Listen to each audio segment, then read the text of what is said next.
श्री कृष्ण गोविंद हरे मुरारी।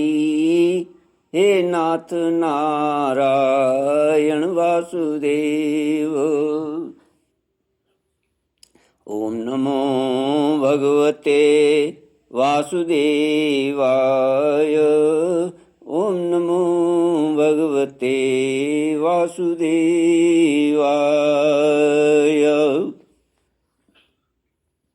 सच्चिदानंद रूपाय विश्वोत्पत्त्यादि हेतुवे तापत्रय विनाशाय श्री कृष्णाय वयं नमः। श्री कृष्णाय वयं नमः। सच्चित आनंद स्वरूप परमात्मा जो सृष्टि के उत्पत्ति, पालन और संहार करता है तथा जीवों के आध्यात्मिक आदि दैविक आदि भौतिक तापों अर्थात जीवों के मानसिक, शारीरिक और भौतिक दुखों को दूर करने वाले हैं, उन श्री कृष्ण भगवान को हम नमस्कार करते हैं। श्रीमद् भागवत तृतीय स्कंद षड्विंशोऽध्याय श्लोक 32 से। श्री भगवानुवाच तामसाच्च विकुर्णवाणात् भगवद्वीर्यचोदितात् शब्दमात्रम् अभूत स्मान्नव श्रोत्रम् तु शब्दगम अर्थाश्रयत्वं शब्दस्य द्रष्टुर्लिङ्गत्वमेव च तन्मात्रत्वं च नभसो लक्षणं कवयो विदुः।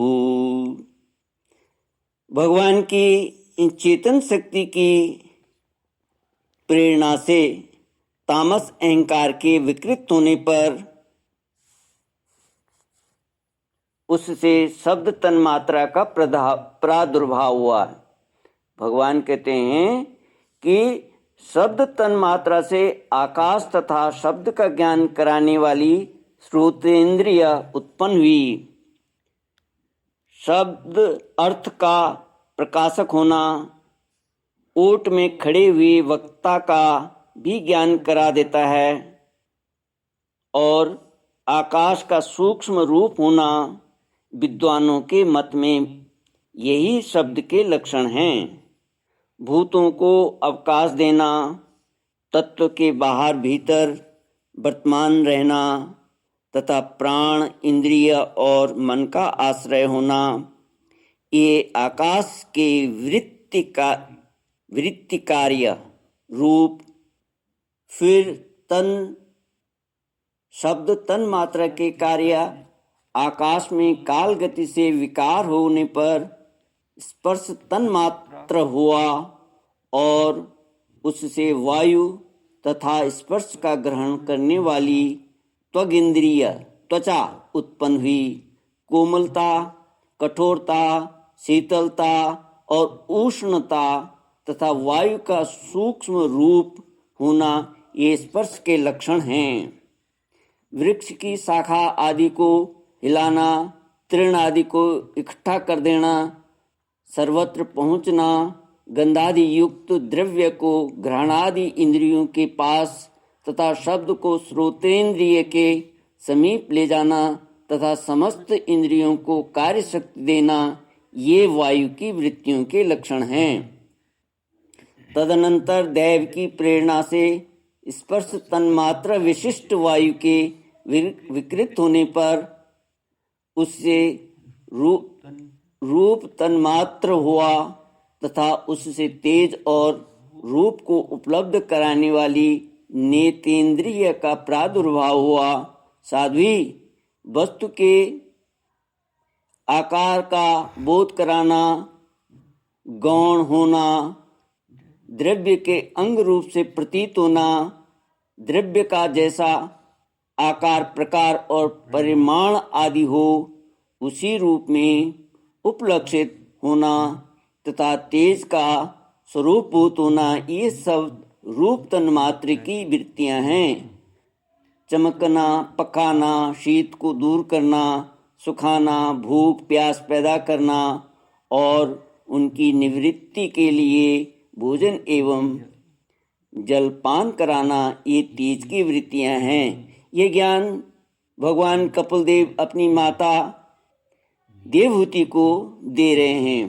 फिर कहते हैं, दैव की प्रेरणा से रूप तन्मात्र में तेज के विकृत होने पर उससे रस तन्मात्र हुआ और उससे जल तथा रस को ग्रहण करने वाली रसनेन्द्रिय जिह्वा उत्पन्न हुई। रसनेन्द्रिय जिह्वा को कहते हैं।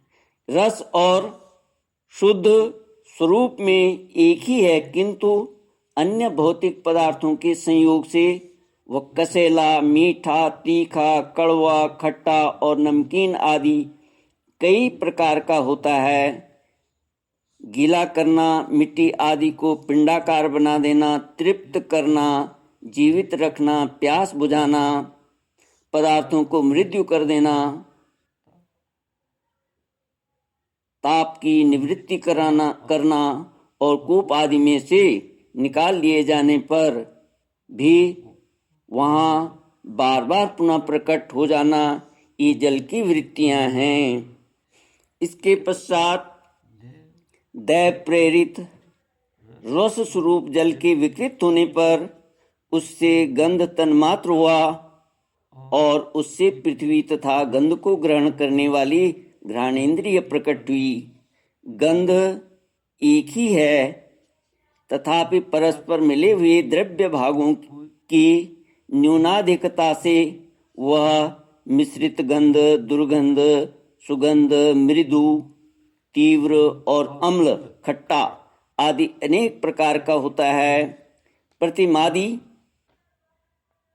रूप से ब्रह्म की साकार भावना का आश्रय लेना जल आदि कारण तत्वों से भिन्न किसी दूसरे आश्रय की अपेक्षा किए बिना ही स्थित रहना, जल आदि अन्य पदार्थों को धारण करना, आकाश आदि का अवच्छेदक होना, घटाकाश, मठाकाश आदि भेदों से सिद्ध करना तथा परिणाम विशेष से संपूर्ण प्राणियों के स्त्रीत्व, पुरुषत्व आदि गुणों को प्रकट करना, ये पृथ्वी के कार्य रूप लक्षण हैं। श्री कृष्ण गोविंद हरि मुरारी, ये नाथ नारायण वासुदेव। आकाश का विशेष गुण शब्द जिसका विषय है वह श्रोत्रेंद्रिय है। वायु का विशेष गुण स्पर्श जिसका विषय है वह त्वगेंद्रिय है। तेज का विशेष गुण रूप जिसका विषय है वह नेत्रेंद्रिय है। जल का विशेष गुण रस जिसका विषय है वह रसनेन्द्रिय है। और पृथ्वी का विशेष गुण गंध जिसका विषय है उसे घ्राणेन्द्रिय कहते हैं। वायु आदि कार्य तत्वों में आकाश आदि कारण तत्वों के रहने से उनके गुण भी अनुगत देखे जाते हैं। इसलिए समस्त महाभूतों के गुण शब्द, स्पर्श, रूप, रस और गंध केवल पृथ्वी में ही पाए जाते हैं। महत्त्व जब महत्त्व अहंकार और पंचभूत ये सात तत्व परस्पर मिल न सकें, पृथक पृथक ही रह गए, तब जगत के आदि कारण श्री नारायण ने काल, अदृष्ट और सत्व आदि गुणों के सहित उनमें प्रवेश किया। फिर परमात्मा के प्रवेश से क्षुब्ध और आपस में मिले हुए उन तत्वों से एक जड़ अंड प्राप्त हुआ। उस अंड से इस विराट पुरुष की अभिव्यक्ति हुई। इस अंड का नाम विशेष है। इसी के अंतर्गत श्री हरि के स्वरूपभूत 14 भुवनों का विस्तार है। यह चारों ओर से कर्म से एक दूसरे से 10 गुणे जल, अग्नि, वायु, आकाश, अहंकार और महत्त्व, इन 6 आवरणों से घिरा हुआ है। इन सब के बाहर 7वां आवरण प्रकृति का है। कारणमय जल में स्थित उस तेजोमय अंड से उठकर उस विराट पुरुष ने पुनः उसमें प्रवेश किया और फिर उसमें कई प्रकार के छिद्र किए। सबसे पहले उसमें मुख प्रकट हुआ, उससे वाक इंद्रिय और उसके अनंतर वाक का अधिष्ठाता अग्नि उत्पन्न हुआ। फिर नाक के छिद्र प्रकट हुए, उनसे प्राण सहित घ्राणेन्द्रिय उत्पन्न हुई। घ्राण के बाद उसका अधिष्ठाता वायु उत्पन्न हुआ। तत्पश्चात नेत्र गोलक प्रकट हुए, उनसे चक्षु इंद्रिय प्रकट हुई और उसके अनंतर उसका अधिष्ठाता सूर्य उत्पन्न हुआ। फिर कानों के छिद्र प्रकट हुए, उनसे उनकी इंद्रिय स्रोत्र और उसके अभिमानी देवता, उनके अभिमानी दिग् देवता प्रकट हुए।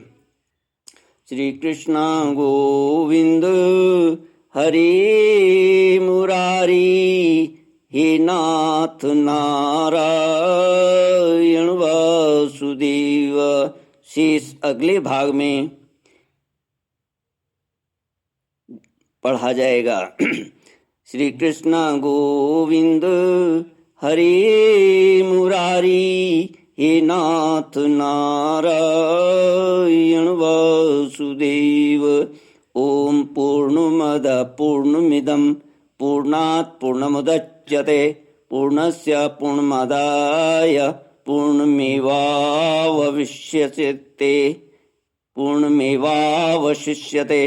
ओम शांति शांति शांति। हरि ओम। श्री गुरुभ्यो नमः। हरि ओम।